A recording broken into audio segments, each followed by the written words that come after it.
जा सकती कि हे रामचंद्र जी, ऐसा काम करो सर्प भी मर जाए लाठी ना टूटे। तो वो कारण जानना चाहा तो समुद्र ने बताया कि आपकी सेना में ये नल नील नाम के दो ऐसे भक्त हैं जिनको इनके गुरुदेव का आशीर्वाद है कि इनके हाथों से पत्थर भी तैर जाते मेरे ऊपर और कोई चीज़ यहाँ पर फ्लोट नहीं कर सकेगी। अपने आत्माओं यहाँ मान बढ़ाई खत्म करती है और जितने भी वहाँ आसपास ऋषि महर्षि भगत लोग थे वो विष्णु पुजारी होते ही थे उस टाइम। तो सब ने पता चला कि विष्णु के अवतार श्री राम आए हैं, श्री राम की पत्नी उठा ली गई है, पता चल गया है वो रावण के यहाँ है, उसके ऊपर चढ़ाई करेंगे, लड़ाई करेंगे। वो मान नहीं रहा। तो नल और नील ये भगत सारे पहुँच गए सेना में, क्योंकि भगत तो हेल्प करें दुखी ऐसा है कि। तो वो भी सेना में खड़ा पाया आगे दोनों। तो उनको बुलाया गया। रामचंद्र जी ने कहा भी नल नील कौन है वो आगे आए। अब पुण्यात्माओं यहाँ मार खाता है इंसान और परमात्मा इस प्रकार की जो हम गलतियाँ करते हैं, अपना भक्ति नाश करते हैं, उसके लिए सतर्क करते हैं। यहाँ पर क्या किया, नल और नील के मन में अभिमान आ गया, अहंकार आ गया कि आज हनुमान भी फेल, रामचंद्र भी फेल, क्योंकि पत्थर नहीं तर रहे, समुद्र पुल नहीं बन रहा। हमारे पास ऐसी शक्ति है कि पत्थर रखेंगे तैर जाएंगे, आज हमारी वाह वाह हो जाएगी। अंगद भी फेल, सुग्रीव भी फेल, जामवान भी फेल। ये फेल का चक्कर मारा जीव ने। तो उस दिन वो आए ना, मालिक याद किया। रामचंद्र जी ने पूछा कि तुम्हारे पास कोई ऐसी शक्ति है पत्थर तैर जाते? कहाँ जी है, कि ट्राई करके दिखाओ। उठाया पत्थर रखा, क्यों अभिमान था कि कर देंगे काम, वो डूब गया। दूसरा फिर रखा, वो भी डूब गया। तीसरा फिर रखा, वो भी डूब गया। अब रामचंद्र जी समुद्र की तरफ देख रहे हैं, विपर रूप में खड़े थे, ब्राह्मण रूप में, और ये कहना चाह रहे हों कि तू झूठ बोलता था, इनके पास कोई पावर नहीं। तभी समुद्र ने कहा, विपर रूप में खड़े समुद्र ने, क्योंकि ये देवता होते हैं, ये जल जो है ये देवता नहीं है, जल का कंट्रोलर एक देवता है, उसको वरुण कहते हैं। वो आकर खड़ा हो गया। तो वो कह रहा था कि हे नल नील, आज आपने गलती की भाई, आज तुमने अपना गुरु तो याद किए ही नहीं, तुमने तो नाश कर दिया बात का। करो याद उस मालिक को। तब उनको भी याद आया, कहाँ बोली गलती बन गई आज तक। तो यहाँ परमात्मा बताते हैं, जैसे माता गर्भ को रख यत्न बनाए, ठेस लगे तो छन होवे तेरी ऐसे भक्ति नसावे। जैसे किसी बहन बेटी को गर्भ रहा हो तो उसकी कितनी केयर टेक करती है वह उस लाल को सफल करने के लिए कि मेरा गर्भ पूरा हो और बच्चे का मुंह देखूं मैं।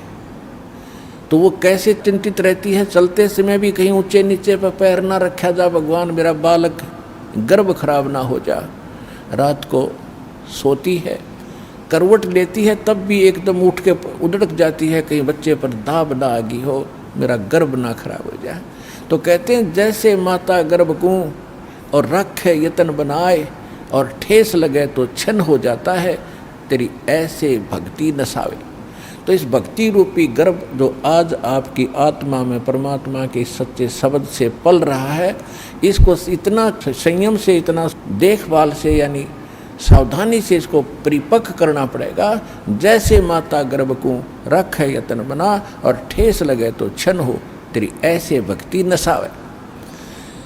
तो छोटी मोटी हम गलती कर देते हैं लापरवाही में, क्योंकि हमने इस लाल की कीमत का नहीं पता, जो आज हमारी आत्मा में सत भक्ति रूपी जो मालिक का मंत्र से गर्भ रह रहा है, यानी आत्मा प्रफुल्लित हो रही है, जो भक्ति रूपी जो लाल हमारे अंदर बन रहा है, इसको ऐसे संभाल के रखना है, ना अभिमान करना है, कोई मर्यादा भंग नहीं करनी है, नहीं तो फिर नुकसान हो जाएगा, आपकी भक्ति नष्ट हो जाएगी।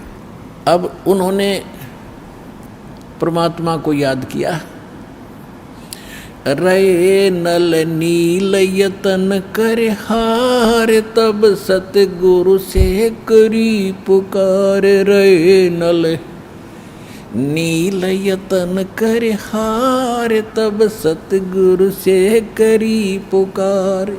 जा सतरे खोलखी अपार, सिंधु पे सिला तिराने वाले। जा सतरे खोलखी अपार, सिंधु पे सिला तिराने वाले। धन धन सतगुरु सत कबीर, भगत की पीड़ मिटाने वाले। धन धन सतगुरु सत कबीर, भगत की वो पीड़ मिटाने वाले।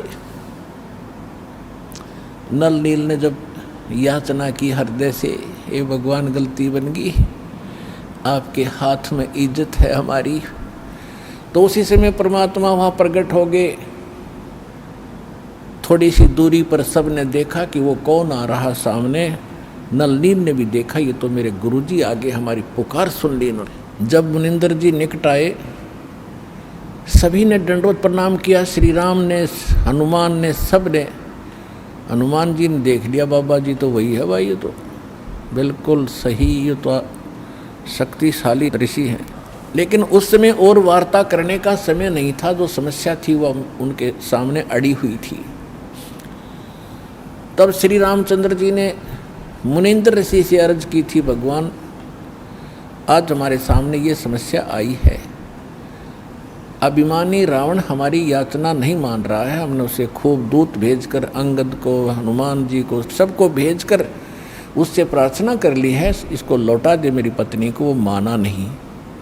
अब नहीं माना तो हमें युद्ध करना पड़ेगा और उसके लिए रास्ता चाहिए समुद्र पर। समुद्र रास्ता दे नहीं रहा। इसने विधि बताई कि आपके शिष्यों के पास यह शक्ति थी। मेरा दुर्भाग्य कि आज इनके हाथों में भी शक्ति नहीं रही। तो परमेश्वर ने कहा कि आज के बाद इनके हाथों में यह शक्ति रहेगी भी नहीं।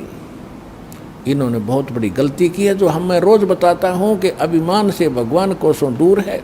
और इतने दिन के बाद इतना दुख था इनके ऊपर, इन्होंने फिर बकवास कर दी। अब इनके पास यह शक्ति नहीं रही। तो श्री रामचंद्र जी ने कहा कि हे ऋषिवर, मेरी समस्या का समाधान करो। जब आप अपने बच्चों को, अपने शिष्यों को आशीर्वाद दे सकते हो सिला तिराने का, तो आप खुद भी कृपा बख्श सकते हो, मेरे लिए लंका में जाने का रास्ता बना दो। तब परमेश्वर ने कहा ठीक है भाई, मेरा वचन है तेरे बाप तय। परमेश्वर ने कहा था कि तेरे बाप से मेरा वचन है कि तेरा पुल बनवाऊंगा। अब ये रामचंद्र जी का समझ में नहीं आई कि मेरे बाप से और क्या वचन है, इनका क्या वायदा है।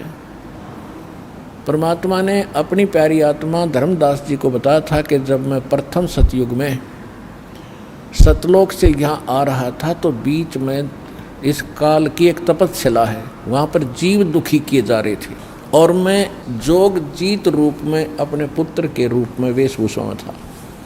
तो इसने पहले मेरे साथ कुछ बकवास करी थी, ज्योति निरंजन ने इसकी पार नहीं बसाई थी, तो मेरे चरणों में गिर गया था। और इसने मेरे से वचनबद्ध करवा कर कुछ प्रार्थना की थी कि कुछ और सुविधा मुझे देना। उनमें से एक तो ये थी कि मेरा पुत्र विष्णु श्री राम रूप में जाएगा, और ऐसे उसके प्रारब्ध में लिखा है कि उसकी पत्नी को रावण उठाएगा, समुद्र पर पुल नहीं बनेगा, आपके बगैर वहाँ कोई कृपा नहीं कर सकेगा, उसकी हेल्प नहीं कर सकेगा। तो परमात्मा ने स्वीकार किया था कि मैं ये काम भी करूँगा। फिर दूसरा वर्ग क्या था कि वो फिर समुद्र के ऊपर उसने जो तीर त्यार दिखा के ज़बरदस्ती धमका के रास्ता लेना चाहा था, इसका प्रतिशोध समुद्र लेगा। वो क्या करेगा कि जब ये श्री कृष्ण रूप में जाएगा और फिर ये क्या करेगा, बाद में मृत्यु के उपरांत एक राजा को दर्शन दे करके जगन्नाथ का मंदिर बनवाना चाहेगा अपनी महिमा बनाए रखने के लिए। तो उस पुरी के स्थान पर जो जगन्नाथ मंदिर बनवाओगा, उसको समुद्र इस प्रतिशोध में नहीं बनने देगा कि इसने मेरी बेइज्जती की थी तीर दिखा के राम रूप में।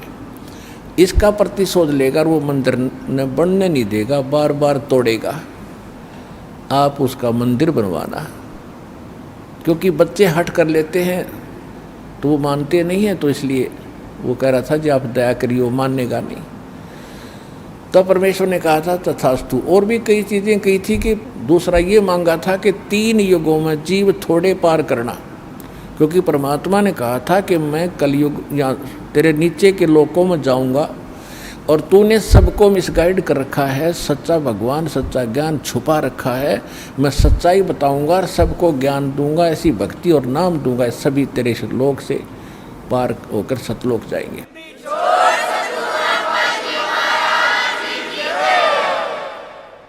तो इस बात से वो बहुत दुखी हो गया कि तो मेरा नाश करेगा, मेरे बाग को उजाड़ेगा, क्योंकि काल ने हमारे को मिसगाइड करके, धोखा करके, मूर्ख बना के, विवश करके और इस कच्ची बेड़ियों से बांध रखा है, ये शरीर दे दिया, इसमें हाड़ चाम मांस सारा, थूक टट्टी पेशाब सारा भरा पड़ा है और हमने इतना प्यारा लगा है ये छूट नहीं जा। परमात्मा कहते इतना बढ़िया शरीर दूंगा, वहाँ जाकर ना नाड़ी होगी ना नस होगी, ना कोई बीमारी ना हारी, ना कोई बीपी हाई ना लो होगा। तो वो हमने पता ही नहीं था कोई ऐसा भी स्थान है जहाँ ऐसा सुख है। तो परमात्मा ने कहा था तेने क्या हाल कर रखा उन बच्चों का सारा, कोई गधा बना दिया, कोई कुत्ता बना दिया, और जो मनुष्य वो कौन से सुखी हैं, उनको ऐसा ज्ञान दूंगा और ऐसा मंत्र दूंगा वो यहाँ भी सुखी होंगे, मेरे साथ सतलोक जाएंगे। तो इस बात से वो दुखी हो गया था काल कि तो नाश करेगा मेरे बाग न उजाड़ेगा। भगवान का पता लग गया, सच्चे स्थान का पता लग गया तो यहाँ कौन रहेगा। तो तब उसने चरणों में गिर के रा करके कबीर भगवान से याचना की थी कि 3 युगों में जीव थोड़े ले जाना और चौथे युग में आप कितने ले जाना। और फिर ये पुल बनवाने का, जगन्नाथ के मंदिर को बनवाने का ये भी प्रॉमिस करवाया था। जब उसने सारा परमात्मा ने प्रतिज्ञा कर ली थी तो फिर ये खलनायक है, ये विलियन है, धोखेबाज और ठग है, इसने तुरंत अपना आंखें बदल ली और कहा जाओ जोग जीत संसारा, जीव न माने कहा तुम्हारा। कहते हैं 12 पंथ करूँ मैं साजा, नाम तुम्हारा ले करूँ आवाजा, और 12 पंथ नाम जो ले ही वो मेरे मुख में अंश मोही। और पहले अंश हमारे जाई और पीछे अंश तुम्हारे आई, और जाइयो जोग जीत संसारा। परमात्मा ने कहा था कि फिर मैं त्रेता युग में जाऊंगा, ठीक है भाई, चौथे युग में जाऊंगा कलयुग में और फिर पार कर लूँगा। तूने गलती तो मेरे से करवा ही ली। वैसे मालिक ने गलती नहीं की, दाता को पता था कि सतयुग त्रेता द्वापर में ये दुखी नहीं होंगे, और जब तक जीव दुखी नहीं होगा इतना भगवान नहीं पहचान सकता। इसलिए दाता ने जानबूझकर उसको यश कर दी थी, और वो बन गया था सियाना, अपने आप में इंटेलिजेंट बन रहा था कि मैंने रोड़ मार ली भगवान की, हैं मैंने इनकी अकल मार ली, मालिक ने अकल मारी उसकी। अब वो क्या कह रहा था कि देख लेना कलयुग जब आएगा, पहले मैं अपने दूत भेज कर ऐसा गलत प्रचार करवा दूंगा, ब्रह्मा विष्णु महेश तक सीमित कर दूंगा, कोई पत्थर कोई पानी कोई मंदिर कोई मस्जिद गुरुद्वारों में बांध दूंगा, और पहले अंश हमारे जाई पीछे अंश तुम्हारा आई, जाओ जोग जीत संसारा, जीवन मन फिर कहा तुम्हारा। कि पहले मेरे दूत जाएंगे और सारा उल्टा ज्ञान, उल्टा भगवान, उल्टा विधान सबको बता देंगे, गलत मंत्रों से रटा देंगे। ये राधा स्वामी पंथ, धन धन सतगुरु पंथ, निरंकारी पंथ, ये रासाराम जैसे ये सारे नकली पंथ काल के चलाए हुए। तो परमात्मा को पता था कि इसने कर लेते सारे जुगाड़ अपने, और जब मेरा दास जाएगा ऐसे समय में जब इनके परिपक्व हो चुके होंगे सारे पंथ, इन्हें जो कहना सुनना होगा वो सब कह चुके होंगे, जो ज्ञान देना होगा वो दे चुके होंगे, जो नाम देना होगा वो नाम दे चुके होंगे। और जब मेरा दास जाएगा वो प्रमाणित करके दिखाएगा कि सच्चाई ये है, झूठ ये है, तो 2 मिनट में मेरे बच्चे मुझे पहचानेंगे और मेरे पास आ जाएंगे।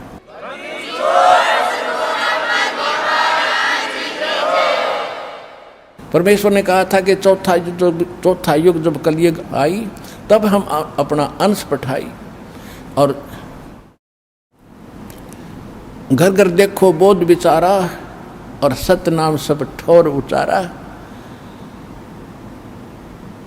तो इस प्रकार परमात्मा ने जो बताया था कि चौथा युग जब आएगा और कलयुग बीतते 5500 पाचा, जब ये वचन मेरा होगा साचा, कलयुग बीत जावे जब एता, सकल सृष्टि सभी प्राणी परम पुरुष पद चेता। कि जब वो कलयुग 5500 वर्ष बीत जाएंगे तब ये मेरी बात सच्ची होगी कि घर घर में सतनाम का जाप होगा, घर घर में मेरे ज्ञान की चर्चा होगी।